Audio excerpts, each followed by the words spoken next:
राधे राधे दोस्तों, welcome back to our English learning journey. तो कल मैंने कुछ स्मार्ट तरीके सीखे थे कि हम किस तरीके से स्मार्टली रिस्पॉन्ड कर सकते हैं, और आज मैंने कुछ और स्मार्ट तरीके सीखे हैं। तो इसके बारे में हम जल्दी से बात कर लेते हैं। तो पहला तरीका है कि जब हम किसी से इंफॉर्मेशन के बारे में पूछते हैं, smart ways to ask for information. जब हम किसी से कुछ इंफॉर्मेशन के बारे में पूछते हैं तो हम कैसे पूछ सकते हैं उससे, ठीक है। अगर हमें किसी से कोई इंफॉर्मेशन लेनी है, then we use do you have any idea about that, do you have any idea about that thing, क्या आपको कोई आइडिया है। सेकेंड हम बोल सकते हैं would you happen to know, would you happen to know. तो पहला जो हमारा तरीका था do you have any idea, वो होता है कि ये क्यों हुआ, कैसे हुआ, क्या आपको इस बारे में कोई आइडिया है। और जो हमारा सेकंड था would you like to know, इसका मतलब था कि मतलब हमें ये आइडिया है कि सामने वाले को कुछ थोड़ी इन्फॉर्मेशन है उस बारे में। तो when we ask about information, जब हम किसी से कुछ इन्फॉर्मेशन के बारे में पूछते हैं, then we ask him like this only, that do you have any idea about that, would you happen to know that, and use question mark after this.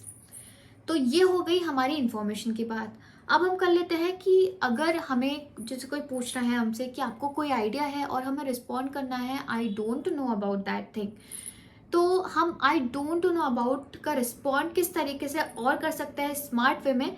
उसका तरीका है, हम ये बोल सकते हैं आई हैव नो आइडिया और clue, मेरे पास ना कोई आइडिया है ना कोई क्लू है। Second we use I can't help you for, I can't help you with their, I can't help you with their, मैं आपकी कोई मदद नहीं कर सकता, I can't help you with their.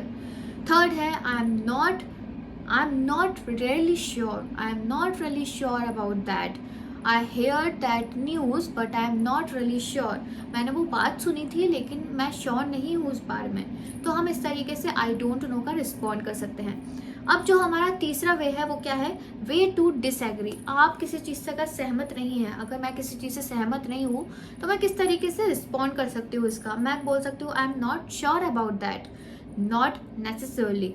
ये दो अलग अलग सेंटेंस हैं। एक है हमारा I am not sure about that, और मैं बोल सकती हूँ not necessarily, I am not sure about that thing that he tell me about that thing but I am not sure about that। उसने मुझे बोला ज़रूर है उस चीज़ के बारे में, लेकिन मैं श्योर नहीं हूँ उस चीज़ के बारे में कि वो सही थी, whether it is either it is wrong or right।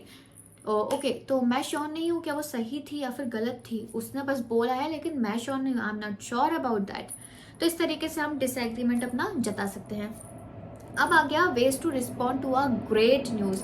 अगर आपको कोई बहुत अच्छी न्यूज़ मिली है, ग्रेट न्यूज़ मिली है, तो हम क्या बोलेंगे, that's great, that's great, amazing, awesome, how wonderful, हम ये सब यूज़ कर सकते हैं। अब ये तो हो गई गुड न्यूज़ की बात। अगर हमें कोई बैड न्यूज़ का रिस्पॉन्ड करना है तो हम कैसे बोलेंगे, oh no it's terrible, I am sorry to hear that. Okay, तो हम ये बोल सकते हैं और हम बैड न्यूज़ जो भी है उसका हम रिएक्ट इस तरीके से कर सकते हैं। लास्ट जो हमारा वे है वो है, अगर हमें किसी को इनवाइट करना है किसी चीज़ के लिए, लड़कों के मन में डेट का ज़रूर आया होगा कि हाँ मुझे भी एक लड़की से पूछना है, मैं कैसे पूछूं, है ना। तो लड़के इस चीज़ को फॉलो कर सकते हैं कि अगर आपको किसी से पूछना है कुछ जगह कहीं चलने के बारे में, तो आप ऐसे इस तरीके से इनडायरेक्टली उससे पूछ सकते हैं, are you free on Saturday night.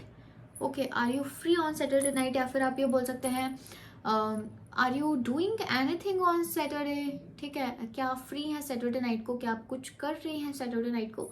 इस तरीके से आप डेट के लिए पूछ सकते हैं इनडायरेक्ट वे में। अब ये तो हो गई हमारे स्मार्टर वे की बात। अब हम कर लेते हैं कुछ वोकैब वर्ड्स मैंने लिए हैं उसकी बात। तो वोकैब में मैंने 4 वर्ड लिए हैं, जिसमें से जो मेरा फर्स्ट वर्ड है वो है सैंक्शन। सैंक्शन मीन्स होता है किसी चीज़ का परमिशन मिल जाना, ठीक है, किसी चीज़ की अथॉरिटी मिल जाना, परमिशन मिल जाना, उसको हम बोलते हैं सैंक्शन।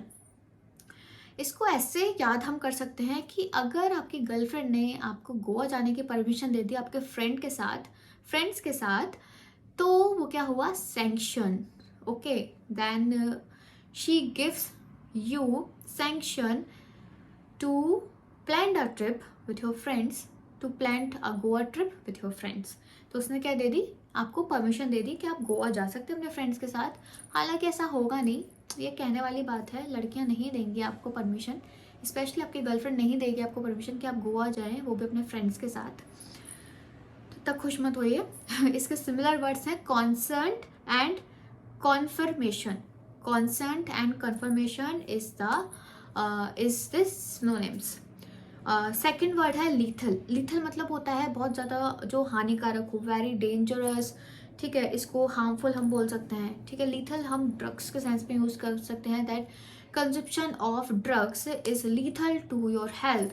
आप कंजप्शन अगर लेंगे ड्रग्स का तो वो आपकी हेल्थ के लिए बहुत जानलेवा होगा, हानिकारक होगा। सिमिलर इसके वर्ड्स हैं फैटल एंड डेडली। सिमिलर इसके वर्ड्स हैं fatal and deadly. Okay, my third vocab word is seize. Seize मतलब होता है घेराबंदी कर देना।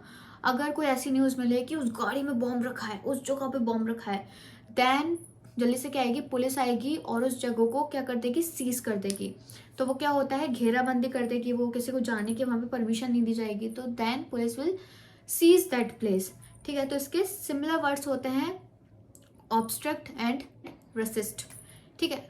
My fourth and last word is venerate. Venerate होता है सम्मानित करना किसी को, ठीक है, रिस्पेक्ट और आइडोलाइज, ठीक है, किसी की रिस्पेक्ट करना, आइडोलाइज करना, इसके लिए हम बोलते हैं वेनिरेट। तो ये थे मेरे कुछ वोकैब के प्यारे प्यारे वर्ड्स। तो इसी के साथ आज के इस वीडियो में इतना ही। कल मिलते हैं एक नए वीडियो के साथ। जब तक के लिए अपना ध्यान रखिए, सुरक्षित रहिए, वीडियो को लाइक, चैनल को सब्सक्राइब कीजिए। राधे राधे।